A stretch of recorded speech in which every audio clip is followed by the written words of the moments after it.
Hello. Good morning. Thank you for our gifts. What have we got? Advent calendars here. We got these special bickies, all butter, caramel, and sea salt biscuits. Very good for you. I don't care whether they are or not. They're absolutely gorgeous, aren't they? They are good for you because they make you happy. And we've done what you should never do, but we couldn't resist. We've all had biscuits just before we start an interview, which is so unprofessional. It's ridiculous. How are you? I'm very well, thank you, Chris. Okay, well done on this book. It's absolutely gorgeous. What a cover for a start. Is that real snow or is that CGI? No, we do have real snow, actually. Oh, my goodness me. It's so gorgeous. Right, so what do we start with first? Christmas is at Highclere. According to ancient or vintage diary entries, it's not really changed that much, has it, over 100 years? Well, isn't that nice? You can look back. And I started writing about Christmas in 800 AD because there's been people living there since at least 700. So I think that it's like an anchor to us from the past. In quite a challenging world, so it's good. Are you as an individual, are you really into Christmas because we are, or do you just have to be because you happen to be part of the Highclere setup? No, I really like Christmas. I grew up with 5 younger sisters, right, and Christmas was a big deal for all of us, and the stockings and the opening of the presents and the arguments too, I think. But you have the perfect Christmas castle, don't you? I mean, it doesn't really get any better. It's pretty cool. Maybe now top 5 most famous houses in the world, probably, now that we have the movie as well. Well, there was a state television company which came over from China, and they came to see 2 places in Europe, Versailles and Highclere Castle, and went back again. That'll do, won't it? Yeah. That's no problem with that. It was kind of surreal. Where do we start? Do we start with your garlic rosemary focaccia? Do we start with the classic Highclere gin cocktail? Let's start with the cocktail. Tell us about yours. Well, it's because we've just created a Highclere Castle gin, and which is actually coming out. It's out now, and it's also going to Waitrose now. So it's fantastic. And we spent 4 years.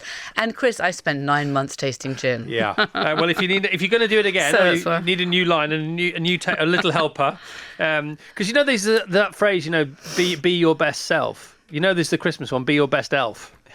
That's sort of going on at the moment. How many elves do you have? We all turn into Christmas elves and put the Christmas tree out. We have about 50 or 60 Christmas elves. Everyone comes out of the office, the gardeners come out, the farm, everybody helps. Because putting up that Christmas tree is one big operation. How big is your tree? It's about 24 foot. Is it near the staircase? It's in the middle of the castle. Where Downton Abbey had it, obviously. They had it where we had it. I really want to come and see it, to be honest. You got Christmas quizzes, the Highclere Christmas quiz. And the only thing a Christmas quiz has to have, right, to be a proper bona fide Christmas quiz, is the answers upside down at the bottom of the page. Absolutely. Because if it doesn't, it can go back. We don't want it. Right, strawberry and sherry trifle. I mean, that's my husband's favourite. That's why that's in there. And also, just look at it. You've got to have the right dish, haven't you? You've got to have a proper sort of old-fashioned, old granny's trifle dish with the cut glass, But I mean, that's some recipe, isn't it? Because it looks so simple, but there's a lot going on there. But it is, in a sense, quite simple. You can see a lot of going on is cream, so that's quite simple. Yeah, but I like the fact there's lots going on, and I like the layout of the book because it's got that care and attention about every page again. Every page is thought about. And here we go. A visit from St Nicholas. I'm going to read your version of this on our last show before. In fact, I'll read it to the school when we go. Oh, that's nice. Because we're going to broadcast our last show before Christmas live from somebody's school. Fantastic. We've had a Christmas song competition. That's all going on there. Winding down. Christmas Day itself. Okay. When are the public allowed in Highclere and when are they not allowed in Highclere? Well, Geordie and I, my husband and I, we've opened the castle towards Christmas time now. My parents-in-law never did. And we started by doing things for charity, for the Thames Valley Ambulance, for the church, for children, for a Médecins Sans Frontières, and we continue doing that. And around that this year, we've built more afternoon teas with spiced orange scones and little Christmas cakes. So we cakes. can come, we can get in. I mean, obviously you're probably pre-booked, aren't you, full up? We are pre-booked because there's only so much car parking because we park on grass. Yeah. That's a real challenge this time of year. But we can try and get in if we really want to. Yes, if you ask really nicely. Right, you have, of course, tomorrow morning we've got a turkey farmer on the show. I met him in a pub on Friday and he said, oh, we own the turkey farm down the road, 30,000 turkeys. Oh my God. There used to be 8, so it's, 22,000 up on what he inherited, third generation farmer. So we've invited him tomorrow. He's cooking the turkey tonight. It'll rest on the way here tomorrow. And he's got some amazing turkey hacks. And he does carving courses. Do you have carving courses? No. He does a turkey carving course. It lasts 4 hours. But at the end of it, you really know how to cook a turkey. But you've got your own turkey. I'm gonna keep the book in the studio and see what he thinks of your turkey recipe. Do you have any turkey hacks for us, cooking wise?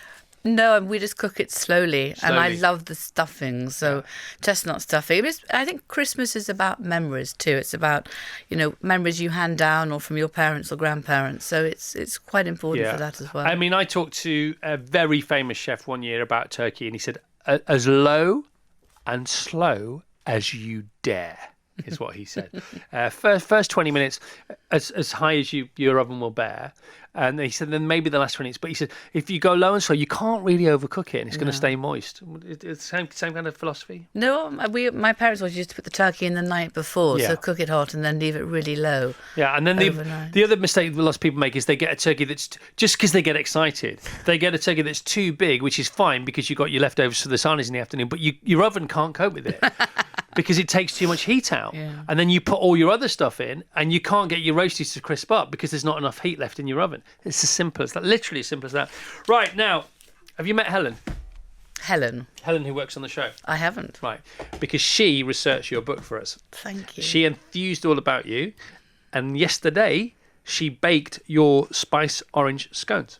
Oh, how wonderful. And she's brought them in for you to test. Do you want to have a go at that? I'd love to. All right, let's do it. Let's bring you in. Come on, Elves Bells. Well done.